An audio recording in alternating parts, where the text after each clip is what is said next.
Aš tiesą sakant nežinau, ar čia kam reikia tokių video. Bet kaip skustis, kad nereikėtų lakstyti pas visokius kirpėjus ir panašiai.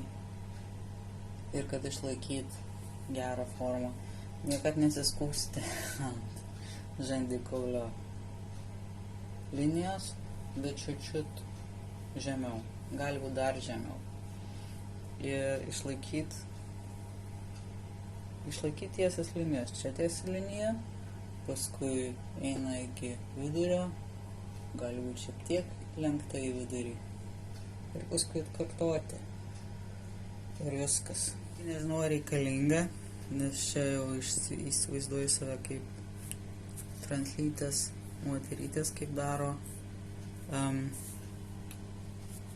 su visokiais makiažais, tik čia su barzdos ir visokių ūsiukų formavimu, nežinau, priežiūra. Čia yra barzdos aliejus, ne? Ir aš dar naudoju vėliau vaksą, ne? Vašką. Grinai, kad išlaikytų formą. Ir viskas, daugiau nieko. Su to vašku ką darau? Niekad nesivaškuoti antakių, nes atrodysit kaip primadonos ir tie antakiai bus sulipę ir panašiai. Neatsidarau dėžutės vaškas, jums atrodo taip. Kaip aliejus, jisai, jeigu naudojate aliejų, jis minkština plaukus ir jie šiek tiek žvilga, tokie atrodo, kad pasiriebalavę ar kaip, bet jie netrodo sausi, susivėlę šiaudiniai, jie tokie kaip kam riebaluoti, o kam, žinai, normaliai išplauti. Tiesiog minkština, švelnina plauką, jis malonesnis. O vaškas tai kaip vaškas plaukam, kad išlaikyti formą, kad ten jeigu šalikas ar drabužiai ar ten su ranka braukai, nes būna ir to, aišku, tai vat, kad laikytųsi vienoje vietoje ir neišsiblaškė.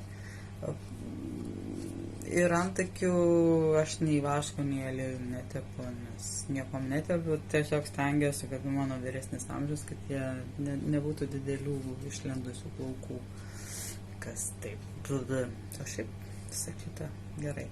Dar sykį parodau tą liniją. Čia aš pats su peiliuku tiesiog tą pačią liniją išlaikant, daugiau nieko nereikia. Putų nedaug. Po skutimuose aš naudoju mano mylimiausią firmą Bulldogas. Jis juokingas. Aftershave'as. Ir viskas. Jeigu proga kvepinuosi, jeigu nėra progos. Jeigu nėra progos, tarp kitko naudoju tokius sausus, nes tie purškemiai jie labai greitai išsivedina ir kadangi vis tiek vyrai prakaituoja daugiau, tas prakaito kvapas vis tiek per visur išlenda.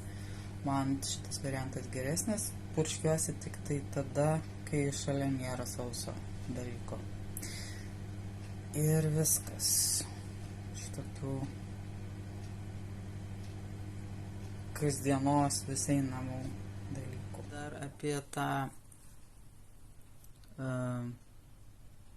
po shaving, moisturizing, kaip čia, po skutimosi tie drekinantis kremai visokie, jie labai skeisti, ten kur jau visai sausa oda, kai turi ir reikia riebų tepti, tai ten kas kita, čia po skutimosi tai jie tokie skeisti. Kodėl gerai užsivaryti, nes visai kitokia oda, ypač jeigu turit partnerį ypač. Aš nežinau, bet